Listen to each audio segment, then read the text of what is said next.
Proteins are synthesized and metabolized in the liver. They are made of amino acids that are linked together by amide bonds. When proteins break down, they produce both urea and ammonia. The urea is formed in the liver and then eliminated in the urine. When measuring serum total protein, two methods are commonly used. The most frequently used method is the Biuret reaction.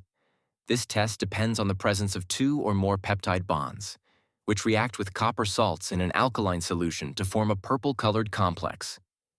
The Kjeldahl method is considered the reference method. It measures nitrogen content but is used infrequently in routine testing. For urine and cerebrospinal fluid total protein, two types of methods are applied. Dye-binding methods use Coomassie brilliant blue. Turbidimetric methods, on the other hand, involve acids such as sulfosalicylic acid or trichloroacetic acid, which precipitate proteins. The resulting turbidity can then be measured either spectrophotometrically or visually. When measuring specific serum proteins, albumin is typically assessed with dye-binding methods such as bromcrysol green and bromcrysol purple. For proteins other than albumin, immunochemical methods are employed, allowing for precise detection and measurement. Protein electrophoresis is based on the principle of separating proteins by their charge-to-mass ratio. When placed in an electrical field at a pH above their isoelectric point, proteins become negatively charged and migrate toward the positively charged anode. Albumin, which is the smallest protein and carries the greatest number of free negative charges, migrates the fastest and travels the farthest from the application point. From a technical perspective, urine protein electrophoresis is performed in the same way as serum protein electrophoresis, but the urine must first be concentrated. Electroendosmosis causes gamma globulins to migrate toward the cathode, even though they are slightly negatively charged because of the charge on the support medium. At a pH of 8.6, the order of migration is albumin, alpha-1, alpha-2, beta, and gamma. Support media include cellulose acetate, agarose gel, and starch gel, while stains such as Amido black, Ponceau S, and Coomassie brilliant blue are used to visualize the bands. Densitometry is then applied to determine the relative concentration of each protein fraction. Proper specimen handling is critical.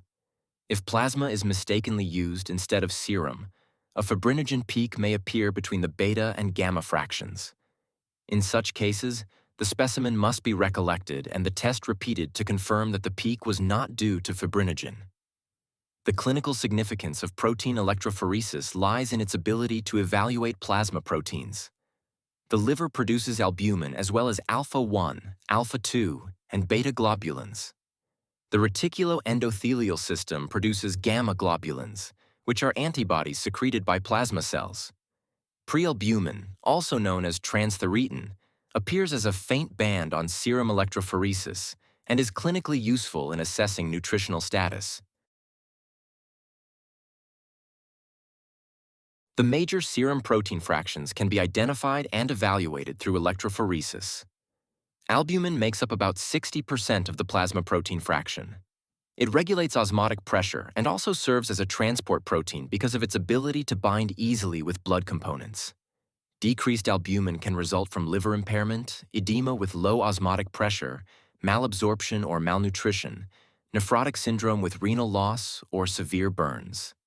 Increased albumin generally has no clinical significance and is usually seen with dehydration or hemoconcentration.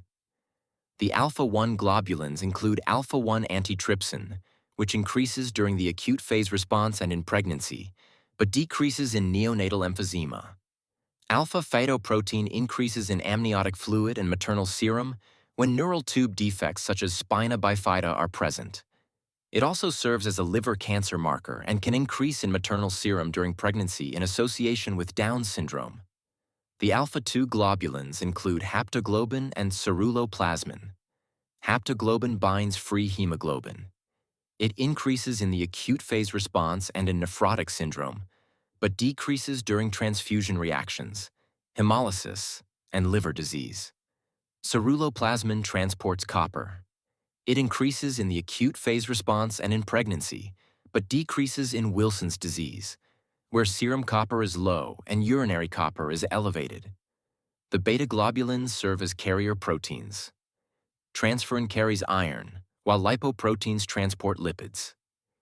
Increases in beta globulins are seen in elevated low-density lipoprotein levels and in iron deficiency anemia. Finally, the gamma globulins represent the antibody fraction. They increase in chronic inflammation, cirrhosis, viral hepatitis, collagen diseases, monoclonal paraproteinemias, and polyclonal gammopathies. Decreased gamma globulins are seen in congenital or acquired immunodeficiency disorders. When we study protein electrophoresis, we begin with the normal pattern. In a healthy individual, 5 distinct bands are observed: albumin, alpha-1, alpha-2, beta, and gamma. Albumin is the most prominent band and migrates the farthest. This normal pattern serves as the baseline for recognizing abnormalities. In active cirrhosis, the albumin fraction is decreased. A characteristic feature here is the presence of a beta-gamma bridge.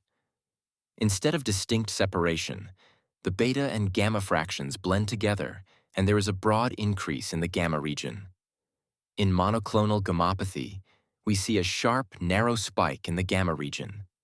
This spike represents a monoclonal protein, also called an M protein. It is commonly seen in conditions such as multiple myeloma or Waldenström's macroglobulinemia.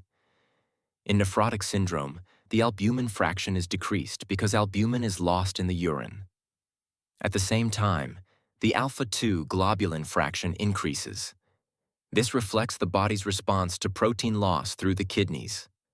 Finally, in hypogammaglobulinemia, albumin appears relatively increased compared to the total protein fractions.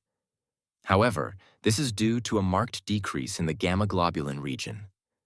This pattern is typically seen in immunodeficiency disorders.